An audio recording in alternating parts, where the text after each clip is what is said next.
This episode was originally recorded in German and transformed into this voiceover version with the help of artificial intelligence and some manual input.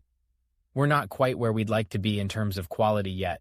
However, we firmly believe that AI is constantly improving, and we're getting better at using this tool to produce great results in the future. So, if you speak German, it's definitely worth checking out the original version of this episode on the German Flight Club podcast. Welcome to Flight Club, a podcast where we want to dive into specific aspects of flight levels, share experiences, and introduce you to the flight levels experts on a more personal level.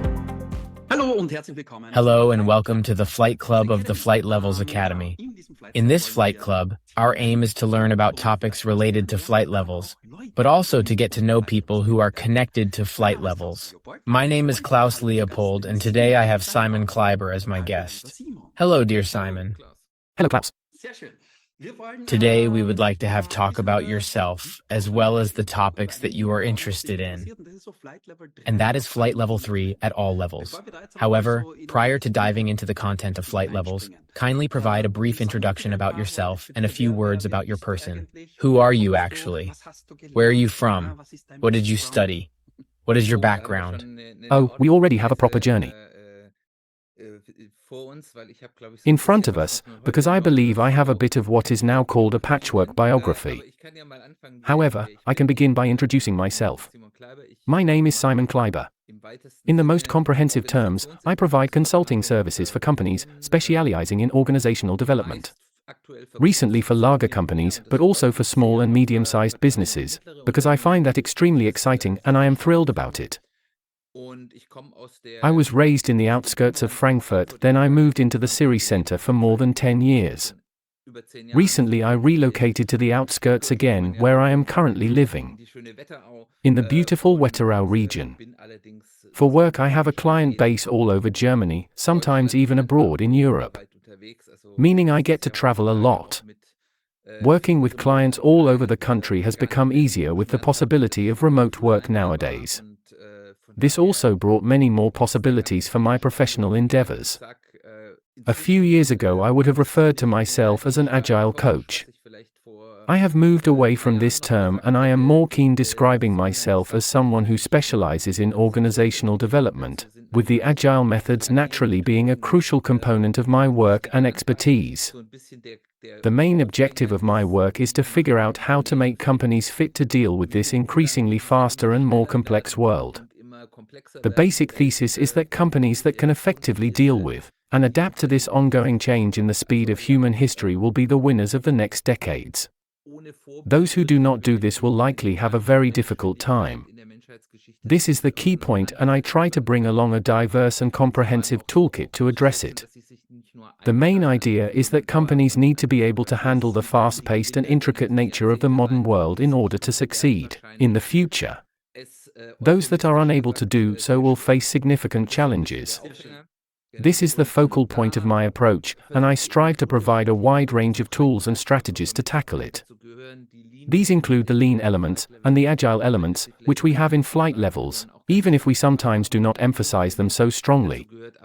But this also includes a systematic perspective of things and an integral approach, because when we modify organizations, we rapidly reach cultural development, and when we are at cultural development, we quickly reach personal and collective personal development, and that is something that one also has to take into account in its entirety. And that is a bit what I am grappling with. Very nice. You have already touched up on many points. I like it. Organizational development, utilizing the word agile less and less, is also something that is currently bothering me a little bit. How did you get into organizational development in the first place? I mean, you could have also been a firefighter or an astronaut. I would have loved to be an astronaut, but I have to admit the idea of being a firefighter never sparked in me. I have to say quite bluntly, not inspired by Grisou, the little dragon. I'll be a firefighter. He was not one of my childhood heroes, but I have a highly traditional patchwork biography that is deeply rooted in classic experiences and memories from different stages of my life. So I have always been interested in IT and software development, even from a young age, since my youth.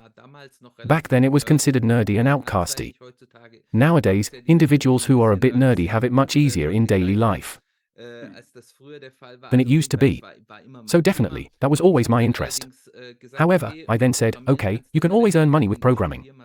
So let's start with studying something completely different, so I chose historical ethnology. The professor I liked the most used to be the director of the Museum of Ethnology in Vienna. That's why I have developed such a preference for Viennese people who talk about interesting things. During my studies I started to be self-employed while continuing university. That was the dot-com era. There was an old saying, a good computer scientist knows exactly when to drop out of his studies. And that's how it went for me too, and I worked as an IT freelancer for 15 years in the project landscape in Frankfurt, mostly banks and financial industry, but also other things. Common for this quite unique group of people within IT, that combine technical expertise with a certain level of social competence. I have been taking on various roles. I did many things today. People would refer to it as business analyst. In the past, we used to call it a hinge function connecting the department and technology. And then of course at some point architect roles, and at some point also team and project leader roles. And then I swiftly came to the realization that what is regarded as classical project management, A, I do not find particularly effective, and B, it does not suit me at all, in any way, shape, or form whatsoever, in the slightest. Okay. In the past, I also began to address how I could improve my organization skills, as I am quite disorganized, and I stumbled upon personal Kanban and agility, which resonated with me. This led me to take my initial steps in this direction around 10 years ago. Around the same time, I traveled to Munich to undergo Scrum Master training with Jeff Sutherland, and I have been actively involved in agility ever since. This experience marked the beginning of my journey, so to speak, and I have never looked back.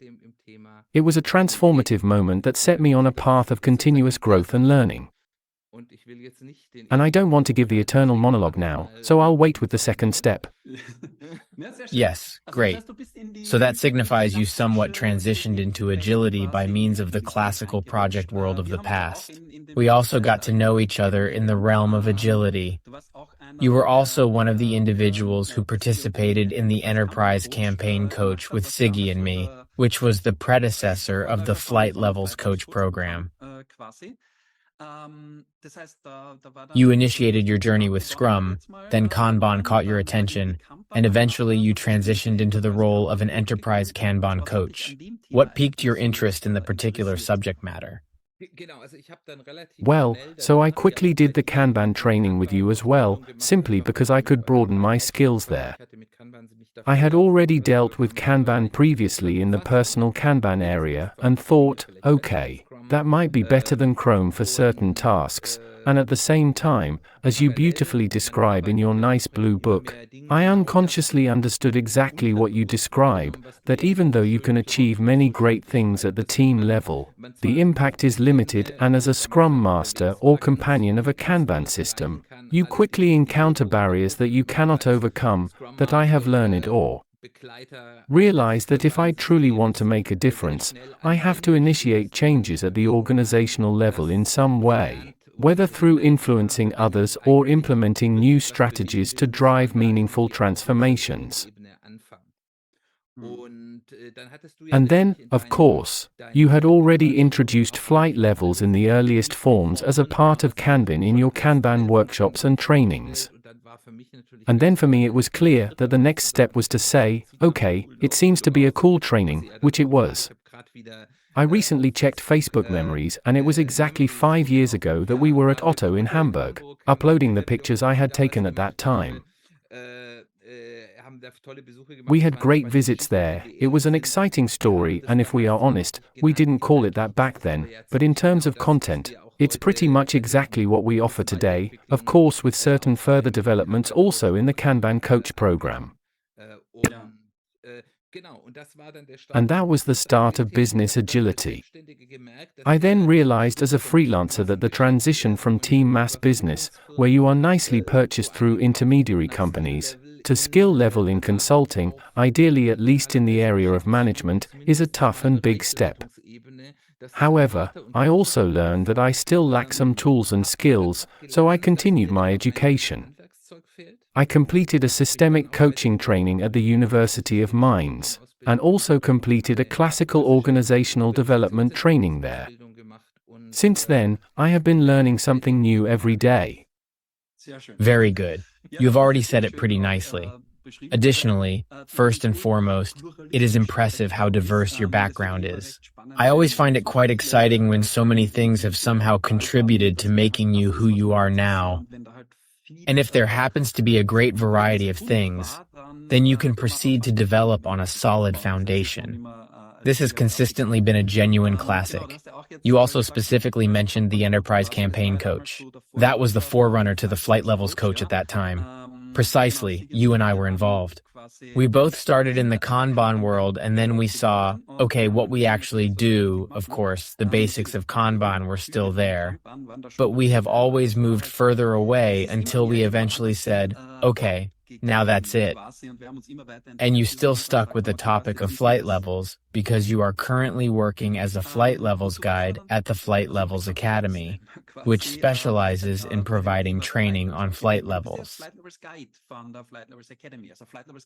Also, flight levels guides. These individuals are the ones who essentially provide certified flight levels workshops, offer public workshops and trainings.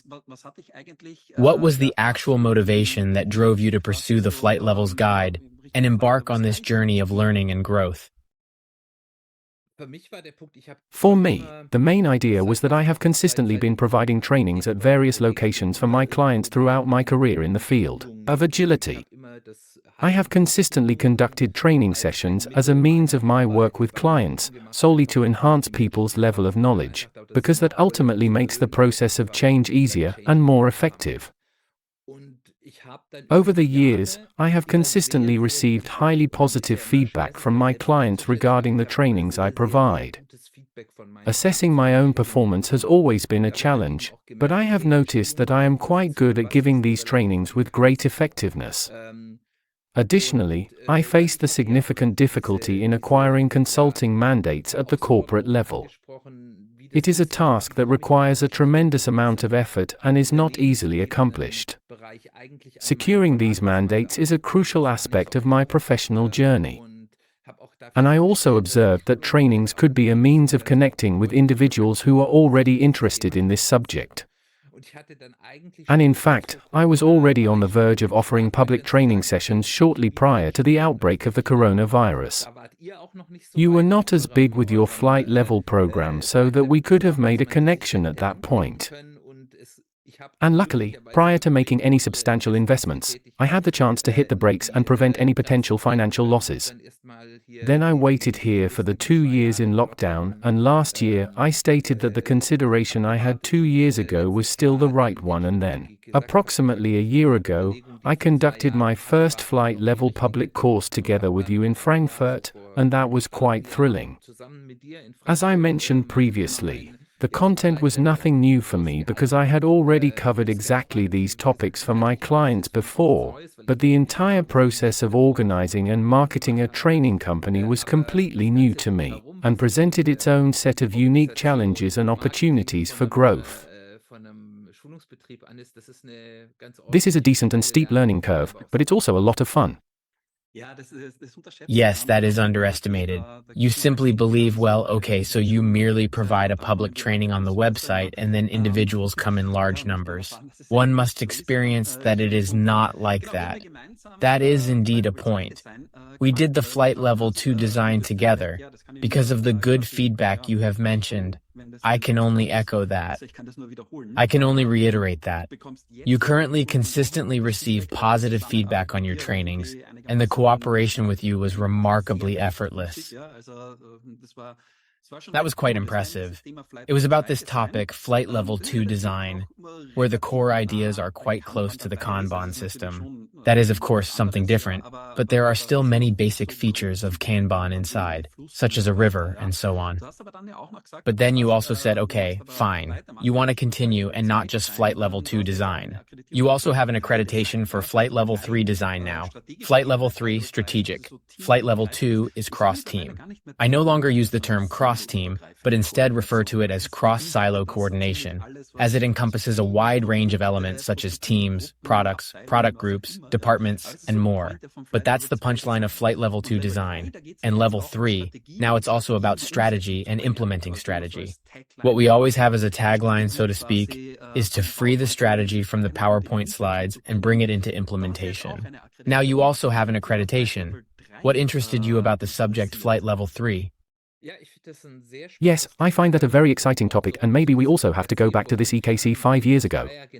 That was exactly the point where actually, you had also said back then, this is completely new, we have completely rethought it, where it was a bit about how do we align OKRs and flight levels, and that was, I don't know, a very exciting afternoon when we discussed it in DA with tilde 1/4 Seldorf, I believe, and since then this topic has not let me go, because in the end, it is often the case that no matter how much flow optimization I do, if there is uncertainty and too much pressure and defocusing from the strategy, I can no longer save it at Flight Level 2.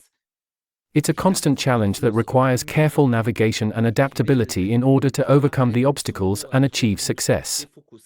It's crucial to find the right balance and prioritize effectively to ensure progress and growth. I can turn myself upside down and nothing is going to happen. And that is precisely why I found it incredibly exciting right from the very beginning. However, at that specific time, the expansion level of Flight Level 3, the current state of error, as you always like to say, was still very, very vague and uncertain. You have collaborated with OKAS at that time, but for me it still felt extremely unfamiliar because flight levels, and that is why I value it so greatly, as it is consistently very easy to handle and lightweight. I don't need to reinvent the wheel to accomplish something. And honestly, when you fill in OKRs, people have all read a book on OKRs before, then an OKR master is required and we need wild meeting structures that are predetermined and unconventional. And there are eternal discussions about what a key result should look like and what it should not. And that has never felt lightweight enough for me. And I found it very exciting to now take this new, very young development of the Flight Level 3 system with this SOFI principle, because it just felt right.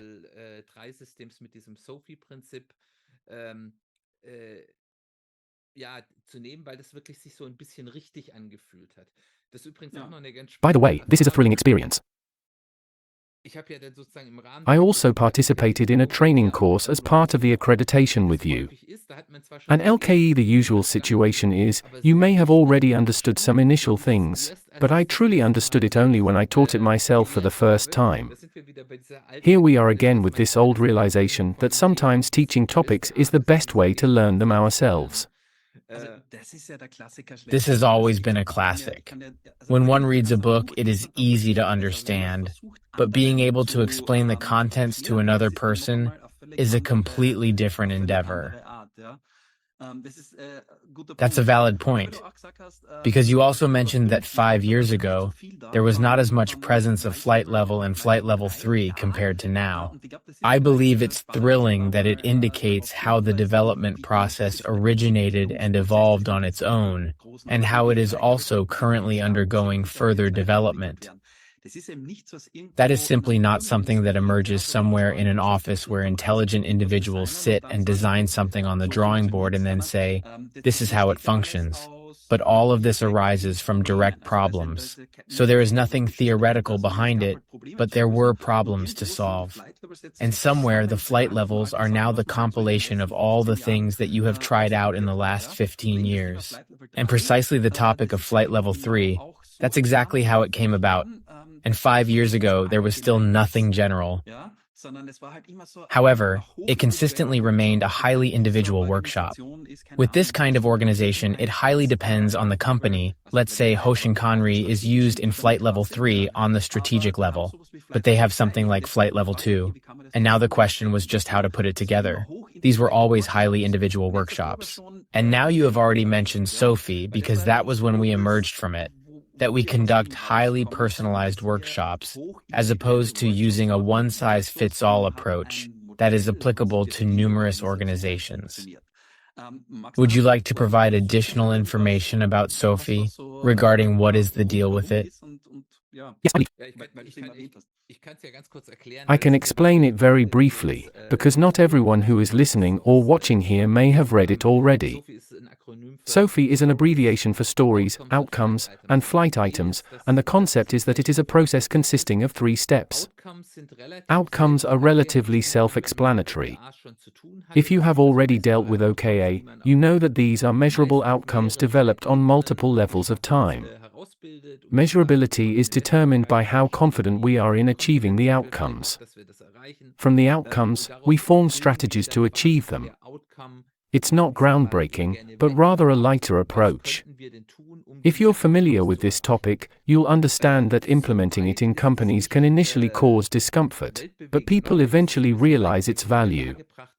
The stories of success and impact are what make it worthwhile. When assessing outcomes, we consider the confidence level and the likelihood of achievement. By betting on strategies to achieve these outcomes, we ensure progress. This process is well known to those who have experience in this area. The first initial push to start are the stories that are being told about the success. Strategy is also strongly storytelling. A strategy can only be effective if all individuals within the organization comprehend, what the hell is this nonsense? Why are we doing this? What is our ultimate goal and what might not be it? And why, when we analyze it from different time perspectives, why did we ultimately make the decision to prioritize this particular aspect initially and not any other? I am currently working with a customer, and we are on the top level. We are somewhat navigating our work like Amazon stuff. A press release that describes what the world is going to look like after our goals are achieved is what is the story for the top level. And that truly resonates with individuals on an emotional level and keeps them going, which I always find very important because we are emotional beings as humans, even if we sometimes don't want to admit it. And our emotional aspect plays a pivotal role in shaping our actions and our thinking, exerting a significantly more profound impact than we often recognize or acknowledge. And that is incredibly effective.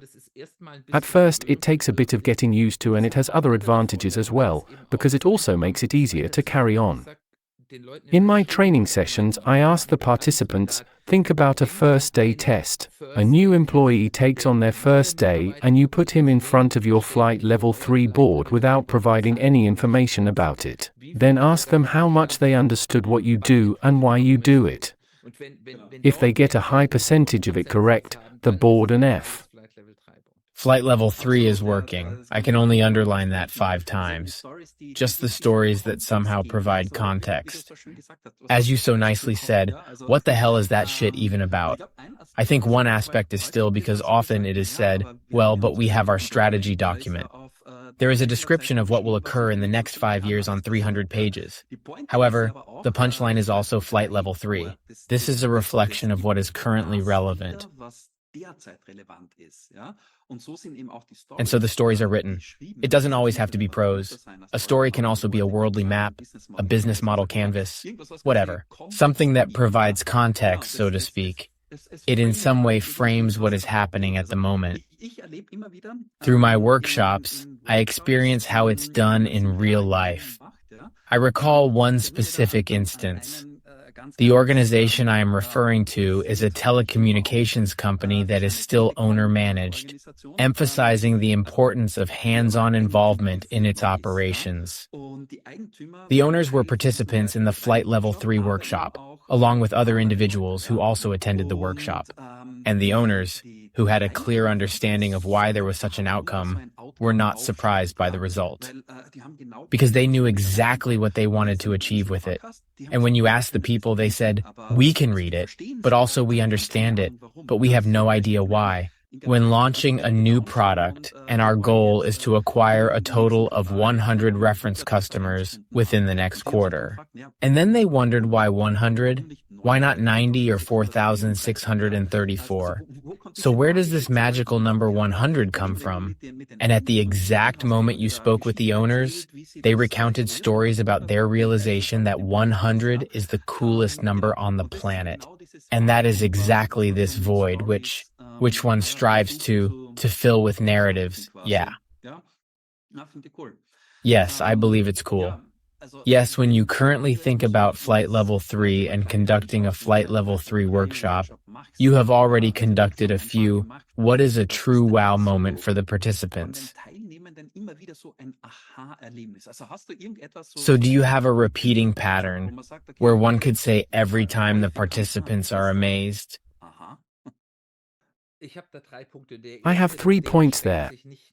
The first one, it is not only limited to Flight Level 3, it is also present in the Flight Level 2 courses, and it has become a bit like what they always said about the scaphoid: don't look for idle work, look for idle people. No, the other way around: don't look for idle people, look for idle work. For me, it has become a saying to say that flight level is not introduced. Flight levels are always already present in the organization.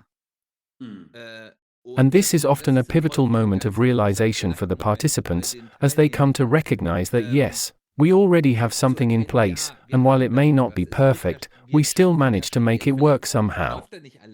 Additionally, there may be official constructs such as committees, teams, and meeting structures, as well as unofficial, less visible structures, through which things operate within the company. These structures, whether formal or informal, play a vital role in facilitating the functioning and overall success of the organization. A participant in my Flight Level 2 course yesterday, which I held, hello Josefina, if you're listening, she called it so beautifully: these are the organization's beaten paths. And they are already present. Thus, this is an immense realization that numerous individuals also reflect back to me. That was an important realization for me. And therefore, I do not have to say how it is usually done in agile transformations: hooray, we are now rolling out flight levels. Everyone should attend the training. I would find it good, it would be good for my business. And every team must become a Flight Level 1 system and get a stamp on it, and wherever we coordinate, there must be a Flight Level 2 system. No, we can simply say that this is a point where we are currently experiencing pain, and there we bring the system to light and apply the 5 activities to work on and improve this system. And that's a massive realization. This is number 1. Yes, I also like it very, very much. Basically, the introduction. It is additionally the entire process of change, which in some way operates differently with flight levels. It is not like you say, well, everything that happens there is actually nonsense. Let us change everything just to be safe. You begin from a specific point and you make things visible. Well, I really like it right now when I think about how do we build a Flight Level 2 system, for example. Because the question often comes up, do we begin with the current state or the desired state? You enter with the current state because that is what it is. Then you simply mention these 5 activities. We apply the 5 activities.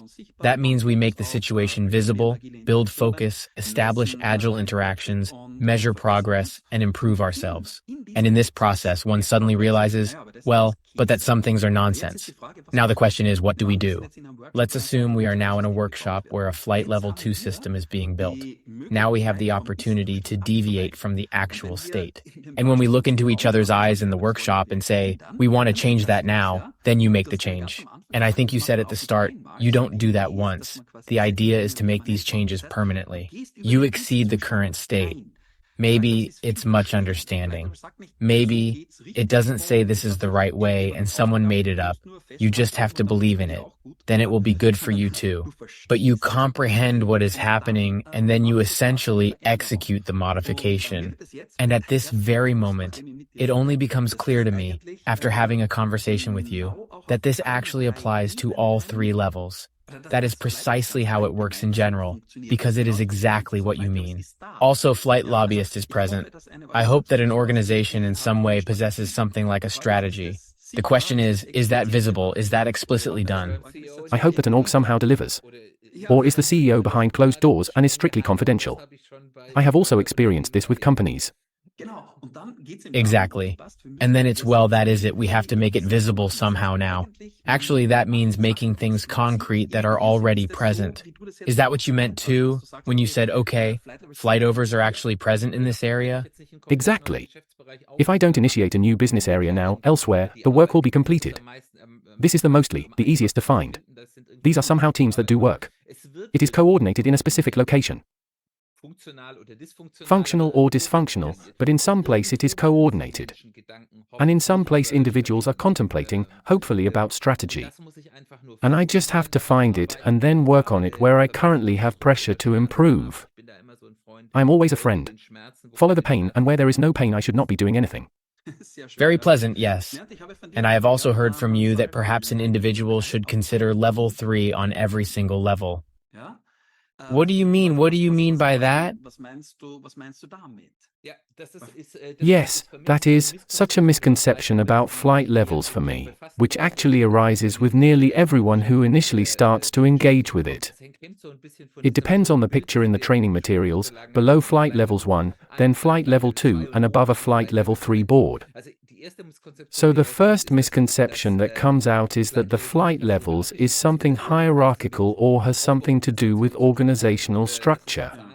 This is a pimple that you have to pop, for some people even multiple times before it is really gone. This is the first, and the second is, flight level 3 is something that occurs once in the company at the highest level, at the company level. And if we are completely honest, there is a chance that there may be some companies in existence where decision-making authority rests solely with one designated place, while the entirest operates as an efficient and dedicated execution machine. That may be accurate, but it is not the norm. And I believe that this is also not a form of organization that can be successful in a fast-paced and complex world, where we are aware that we have to bring decision-making power much more to the edges of the organization.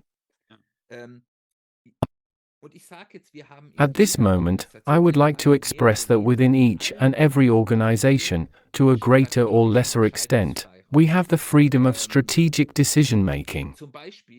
For instance, an internal IT organization needs to adapt and prepare how they can support the strategic goals of the whole organization.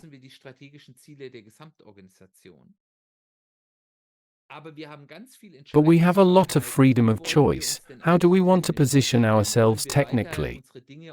Do we want to continue to have our things on-premise in the cloud in the data center because of security concerns? Because we say we can utilize our systems so well that in the end we are cheaper, or do we want to position ourselves in the cloud? For example, here we are back to the literal mapping. Do we want to maintain and program certain systems ourselves because it gives us a competitive advantage, or do we prefer to rely on standard products and so on and so forth at the product level? I am currently working with a customer who wants to switch to a product organization a bit, and where we use flight levels as an organizational vehicle for that. There we want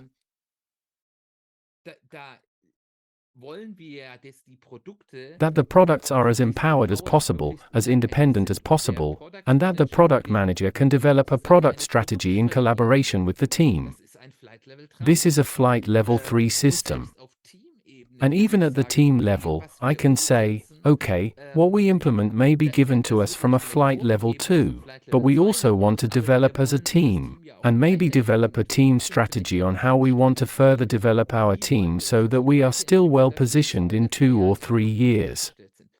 This is also a flight level 3 system, and that's why I actually say that in many organizations, you have to ask the question at all possible corners where I have a flight level 2 or a flight level 3 board, do I not have a die fees here? But do I also have a SAO component that I want to represent on a flight level 3 board or at least a flight level 3 board element on the respective board? This is important for ensuring effective communication and alignment within the organization. And one particularly beautiful example, which I would like to conclude with, is that in agility we often deal with Scrum teams. And a majority of the time, of course, they are not authentic Scrum teams, as one reads, that have the capability to develop end-to-end things. Else, no need to mention flight levels if all could be solved like this.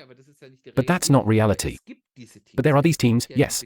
There are these happy, real Scrum product teams. And when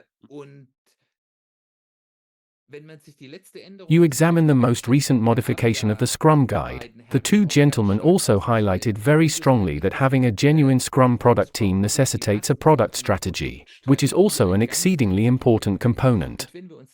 When we take a look at it, within our team, we have a flight level 1 system called my Scrum board, which consists of my sprint backlog at the sprint level with stories and tasks. It shows what I am currently implementing. Additionally, in my backlog, we aim to slice it at the epic level, creating a flight level 2. This level focuses on determining the business value and identifying which larger blocks we want to implement in our project. And that is often what I see in reality, namely a lack of focus, and that leads to problems. And naturally, we desire to possess a product strategy. Refer to the Scrum Guide for more details. What do we require for a product strategy? We require a flight level 3 system. So in a real Scrum product team, I actually possess all 3 levels combined in one team. And I firmly believe that this misconception, that flight level 3 is something that takes place in an ivory tower, is a misconception that we urgently need to clear up and address in order to foster better understanding. Certainly, that makes a lot of sense to me. Moreover, it is true that you frequently experience the presence of all 3 flight levels simultaneously. As you previously mentioned, if I have a flight level 2, which is currently in the process of developing a product, how amazing is this flight level 2 when it doesn't have any strategic connections or links that contribute to its overall effectiveness and success? That works relatively hard. Also, ideally, now I'm going out on a limb here, we have something like the flight level system architecture. And one component of the flight level system architecture is the work systems topology, where we decide, okay, what are actually flight level 1, 2, 3 in our organization? Ideally, we should have FL1, Florida 2, and FL3 indicated on every board, ensuring consistency of flight levels throughout the system. They might be pronounced in a different manner. Naturally, on a company board where the individuals primarily involved are those who are also responsible for formulating the strategy, and so on and so forth. Maybe I don't have to see the smallest gears of implementation, but we need connects for implementation, because if I have 0 feedback from the implementation, so I also have flight level 2, flight level 1 elements inside, and vice versa. Maybe on a flight level 1, I have more. How do we implement certain things from flight level 2, also this coordinative component more inside, but I also need flight level 3. So I believe that in all likelihood you would have flight level 3, 2, 1, but they would be pronounced in different ways. However, it is highly likely that they are present in numerous locations. That is my fundamental assumption. From the theory, I agree with you, but when it comes to communication, I would be careful with that because people are already confused enough, but at least to say, everywhere where we have flight level 2 coordination, everywhere where we are not just mere assistants. In all locations, we will likely have a local flight level 3 system.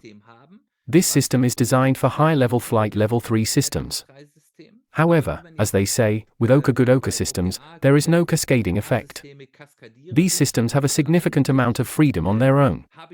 My responsibility is to ensure that it aligns with the other strategies in some way or another. Yes. And ultimately, it is not a big deal. So it may sound like it when we both talk about it, it may sound big or whatever, but ultimately it is a matter of common sense, as they would say in Austria. So it's just common sense, nothing extraordinary or out of the ordinary, just plain common sense that anyone can understand and apply in this situation. This is not really a big challenge if we delve a little into this technological model of the flight levels. Exactly. So I just wanted to mention that because I do see us frightening off any individuals at the moment with our faxing. Exactly, and I'd like to say, you can also do that easily. There's the fear, oh now we have to do another flight level 3 design workshop, where we do a FL3 design.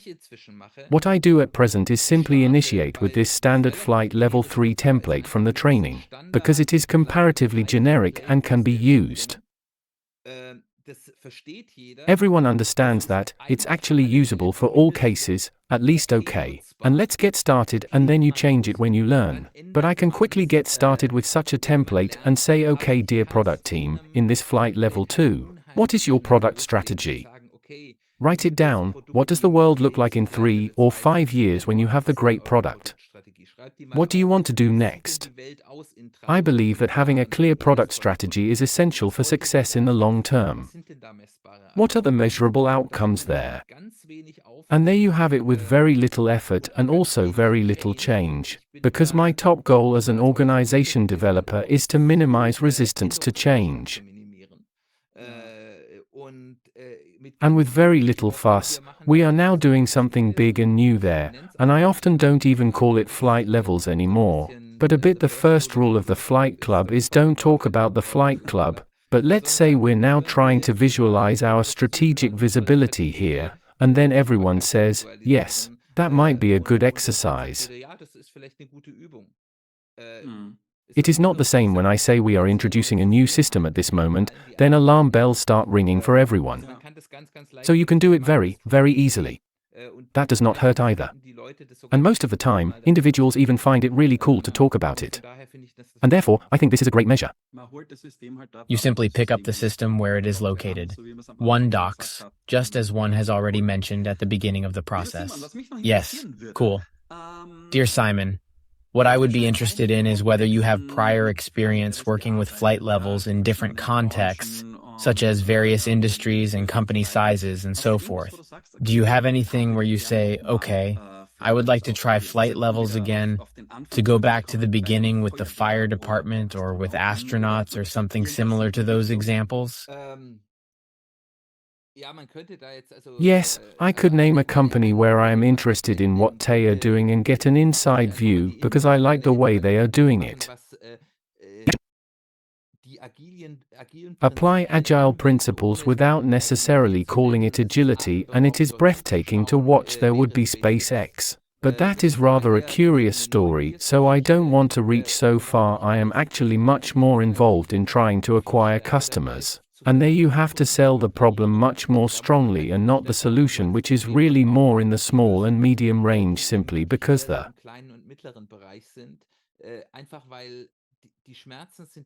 pain is identical, but the problem might be much more life-threatening compared to a large ship that can still endure for a few decades without modification if the suitcases are sufficiently full, and above all, it has significantly stronger and faster efficacy. So what I truly desire more, and something that I believe would also be enjoyable, is a startup genuinely from a relatively early stage when they commence recruiting their initial, let's say perhaps the 5th or 10th employee, so that the framework begins to become intriguing, accompany them and have a well-organized, easily adaptable structure from the outset in that place. To introduce and thus also to minimize the growing pains that every successful startup experiences. That would be something that I believe would be very beneficial. That sounds extremely fun and cool. Yes, well, when I glance at the clock, dear Simon, we have been talking for quite a while now, and it was a blast for me. It was very interesting, and I enjoyed it a lot. Thank you very much for taking the time to share a little bit about yourself, but also for expressing your thoughts on flight levels, specifically Flight Level 3.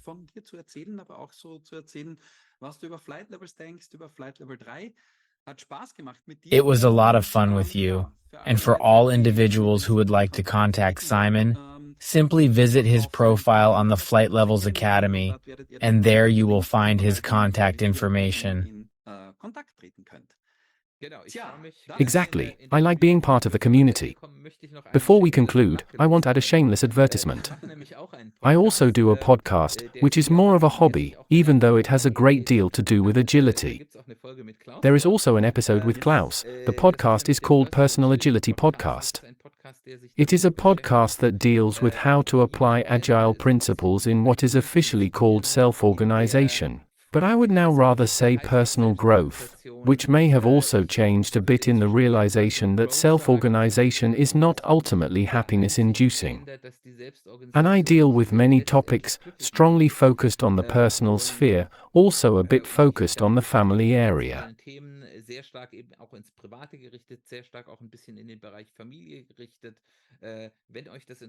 If you're interested, you can find Personality Podcast on all platforms where podcasts are available.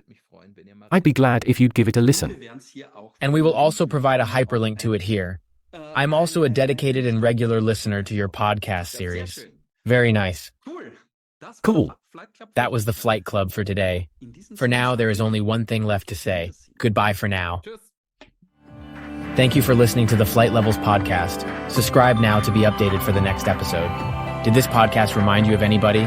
Share the link with that person that you think should also join the Flight Club.